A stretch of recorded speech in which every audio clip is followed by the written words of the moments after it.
اے اسلام کی مقدس شہزادیوں، تمہارا جسم بہت نازک ہے، تم بہت کمزور ہو، تمہیں صنف نازک کہا گیا ہے۔ مرد تو مرد ہے، اگر اللہ اپنا عذاب پتھر اور پہاڑوں پر ڈال دے تو پہاڑ بھی اللہ کے عذاب کو برداشت نہیں کر سکتے۔ میری بہنوں، تم اللہ کے عذاب کو کیسے برداشت کر سکو گی؟ تمہارا یہ نازک وجود اللہ کے عذاب کو کس قدر برداشت کرنے کی طاقت رکھتا ہے؟ ذرا سوچو تو صحیح۔ آج تم اپنے حسن کی نمائش کر رہی ہو، آج تم باریک اور پتلے کپڑے پہن کر کے اپنے حسن کو دنیا کے سامنے ظاہر کر رہی ہو۔ کیا تمہیں ڈر نہیں لگتا یہ تمہارا حسن زیادہ دن تک تمہارے پاس نہ رہ سکے گا؟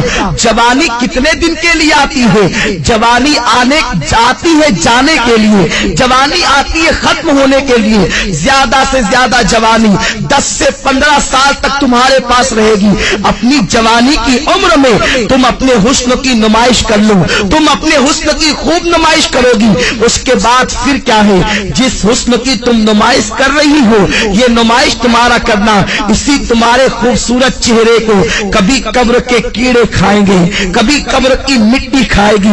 اپنی بڑی بڑی آنکھوں میں کاجل لگا کر، اپنی خوبصورت آنکھوں میں کاجل لگا کر بار بار آئینوں کو دیکھتی ہو اور بار بار عورتوں پہ فخر محسوس کرتی ہو کہ میری آنکھیں اتنی خوبصورت ہے، میرا چہرہ اتنا خوبصورت ہے۔ ارے نادانو، تمہارے خوبصورت چہرے کی حقیقت کیا ہے؟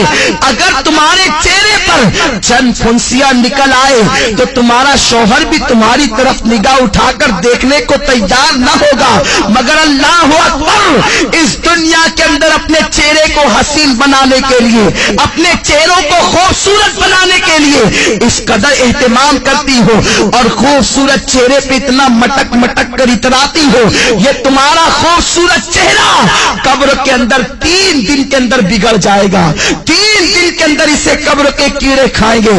حضرت سعید ابن مسیب رحمت اللہ تعالی علیہ فرماتے ہیں، جب حضرت علی مرتضیٰ کے ساتھ میں قبرستان گیا تو میں نے جانے کے بعد کیا دیکھا؟ علی مرتضیٰ نے قبر والوں کو سلام کیا اور سلام کرنے کے بعد پوچھا، اے قبر والوں، تمہارا کیا حال ہے؟ تمہاری کیا کیفیت ہے؟ تو ایک قبر سے آواز آئی، علی کیا پوچھتے ہو؟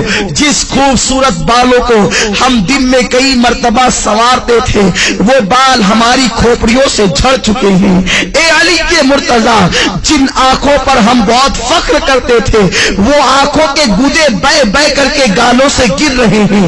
جس چہرے کے اور گالوں کی سرخی پر ہم اتراتے تھے ان گالوں کے گوشت کو کیڑوں نے کھانا شروع کر دیا ہے۔ اب تم ہمارا حال کیا پوچھتے ہو؟ جس جسم پر پرفیوم لگا کر، جس جسم پر عطر لگا کر دنیا کے سامنے فخر محسوس کرتے تھے، اس جسم کو ازدہے ڈس رہے ہیں۔ اے علی، اب ہم تمہیں اپنا کیا حال سنائے؟ اے اسلام کی مقدس شہزادیوں، اپنے بڑے بالوں کی نمائش کے لیے تم اس قدر سرگردہ نظر آتی ہو، اس قدر کو لاہو پر کوشا نظر آتی ہو۔ یہ تمہارے بال تمہاری قبر میں جھڑ جائیں گے، یہ تمہاری آنکھیں اسے قبر کے بچھو کھائیں گے، حشرات الارض اسے کھائیں گے۔ اور اللہ کے رسول تو یہاں تک فرماتے ہیں، آج عورتیں اپنے حسن کا غلط استعمال کر کے کبھی کسی غیر محرم لڑکے سے محبت کا پیغام دیتی نظر آتی ہے، پیار و محبت کے نام پر اجنبی لڑکوں سے دوستی کرتی نظر آتی ہے، اور یہ آج فیشن بن چکا ہے، اسے عیب نہیں سمجھا جاتا۔ وہ عورتیں کان کھول کر سن لے جو لوگوں سے غلط تعلقات قائم کرتی ہیں۔ فرمایا گیا جن عورتوں نے دوسرے مردوں سے تعلقات قائم کرنا تو بہت بڑا جرم ہے، ایک مرتبہ اپنا ہاتھ کسی دوسرے مرد کے ہاتھ میں دیا ہوگا، اس عورت پر اللہ اس کی قبر میں 99 سانپ مسلط فرمائے گا، اور اس میں سے ایک سانپ کی طاقت کا عالم یہ ہوگا کہ وہ سانپ اگر سانس لے دنیا میں، وہ سانپ اگر دنیا میں سانس لے تو اس کی سانس کی گرمی سے پوری دنیا کے انسان مر جائے،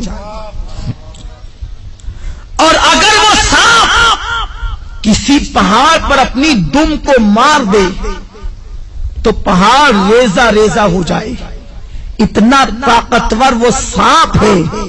ایسے ایسے طاقتور 99 سانپ اس عورت پر مسلط کیے جائیں گے جس نے ایک مرتبہ اپنا ہاتھ کسی غیر مرد کے ہاتھ میں دیا ہوگا۔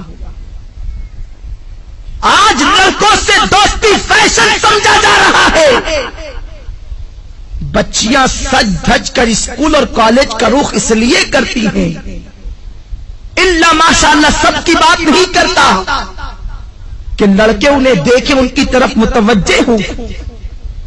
اللہ کے رسول صلی اللہ علیہ وسلم نے فرمایا، میں نے معراج کی رات ایک منظر دیکھا کہ آگ کی کینچی سے کچھ عورتوں کی جلدیں کاٹی جا رہی ہیں، آگ کی کینچی سے ان کی جلدیں کاٹی جا رہی ہے۔ جو خواتین آپریشن کو جانتی ہے اور جن کا آپریشن کسی مقام پر یہ کہاں ہوا ہے یا انہوں نے آپریشن کی داستان کو سنا ہوگا تو انہیں معلوم ہوگا کہ جب کسی کی جلد ڈاکٹر کاٹتا ہے تو پہلے اسے بے ہوش کرتا ہے، پھر بڑی نزاکت کے ساتھ ہلکے ہلکے انداز سے کاٹتا ہے، پھر جب ہوش آتا ہے تو انسان کتنا تڑپتا ہے، کتنا بے چین ہوتا ہے، کتنا بے قرار ہوتا ہے۔ بہت احتیاط کے ساتھ اگر بے ہوش کر کے انسان کی جلد کاٹی جائے تو انسان اتنا تڑپتا ہے۔ میری بہنوں ذرا سوچو تو صحیح کہ آگ کی کینچی سے کچھ عورتوں کی جلدیں کاٹی جا رہی تھی۔ غیب دار رسول صلی اللہ علیہ وسلم نے فرمایا، میں وہ منظر دیکھ کر بے قرار ہو گیا۔ میں نے پوچھا، جبریل یہ کون عورتیں ہیں اور ان پر یہ عذاب کیوں ہے؟ تو جبریل نے کہا، یا رسول اللہ یہ آپ کی امت کی وہ عورتیں ہیں جو اس لیے بن سنور کے گھر سے نکلتی تھی کہ مرد ان کی طرف راغب ہو اور ان کی طرف دیکھے، اس لیے انہیں اس عذاب میں مبتلا کیا گیا۔ اے اسلام کی مقدس شہزادیوں، تم مغربی تہذیب اور فیشن پر عمل کرنے کے بعد بہت زیادہ کامیاب نہیں ہو سکتی، بہت زیادہ کامران نہیں ہو سکتی۔ اور سنو، یہ دنیا ایسی بدترین جگہ ہے، یہ دنیا ایسا بدترین مقام ہے، یہاں کوئی کسی کا نہیں۔ جب تک تمہاری جوانی تمہارے پاس ہے، ہر آنے والا تمہارے قریب آنے کی سوچے گا، تمہارے حسن کو پھول کی طرح جو حسن اللہ نے عطا کیا ہے اس کو مل دینے کے بعد وہ ایسا غائب ہوگا کہ پھر تمہیں کہیں نظر نہیں آئے گا۔ آج کل یہ باتیں بھی سننے میں آ رہی ہے کہ یہ چیز بھی فیشن بنتی جا رہی ہے کہ ایک عورت شوہر کے ہونے کے باوجود دوسروں کی طرف نگاہ کرتی ہے، یا دوسروں کے بہلانے پھسلانے پر، کبھی زیور کے لالچ دینے پر، کبھی دولت کی لالچ دینے پر، کبھی کاروں میں اور بائک پر گھومنے کی لالچ دینے پر عورتیں پھسل جاتی ہیں۔ دراصل غلطی عورتوں کی نہیں ہے، اس لیے کہ یہ بیچاری ناقص العقل ہے، بہت جلدی کسی کے پھندے میں آ جاتی ہے، بہت جلدی کوئی نے استعمال کر جاتا ہے، بہت جلدی کوئی نے یوز کر لیتا ہے۔ مگر میری بہنوں، میری بات کا برا نہ ماننا، میں تمہارے نبی کا نواسا اور تمہارا چھوٹا سا بھائی ہوں، میں تمہاری خیر خواہی کے لیے یہ باتیں عرض کر رہا ہوں، ورنہ عورتیں یہ نہ کہیں کہ منبر پر بیٹھ کر ہم سے یہ کیا باتیں کہی جا رہی ہے۔ میں یہ نہیں کہتا کہ اجتماع میں آنے والی ساری عورتیں بری ہیں، میں یہ باتیں صرف اس لیے کہہ رہا ہوں کہ جو بری عورتیں ہیں تم جا کر کے ان عورتوں کو یہ باتیں بتاؤ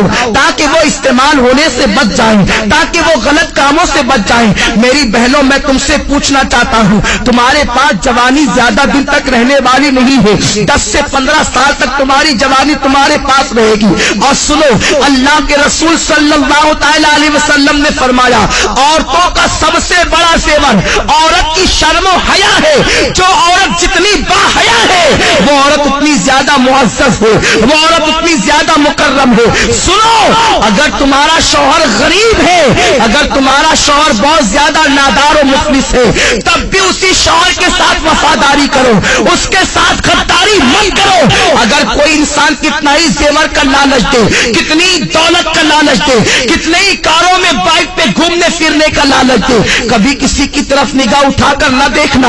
اس لیے کہ اگر دنیا کے اندر کسی کے زیور کے لالچ میں پھنس کر, اگر کسی دنیا دار انسان کی لالچ میں آ کر تم اپنی آبرو کا سودا کر بیٹھو گی, تم اپنی عزت کا سودا کر بیٹھو گی, سب کچھ چلا جائے گا. دنیا میں عزت بھی چلی جائے گی اور آخرت میں تم جہنم کا ایندھن بنو گی. اور اگر تم نے اپنی عزت کو سنبھال کر رکھا, اپنی حیا کو سنبھال کر رکھا اور غریب شوہر کے ساتھ تم نے وفاداری کے ساتھ اپنے شوہر کے ساتھ وفاداری کی, تو نبی کا فرمان سنو. میرے آقا فرماتے ہیں جو عورت اپنے غریب شوہر کے ساتھ وفاداری کے ساتھ رہتی ہے, اپنی آبرو کا سودا نہیں کرتی, ایسی عورت کو اللہ میری بیٹی فاطمہ کے ساتھ بغیر حساب و کتاب جنت میں داخل فرمائے گا.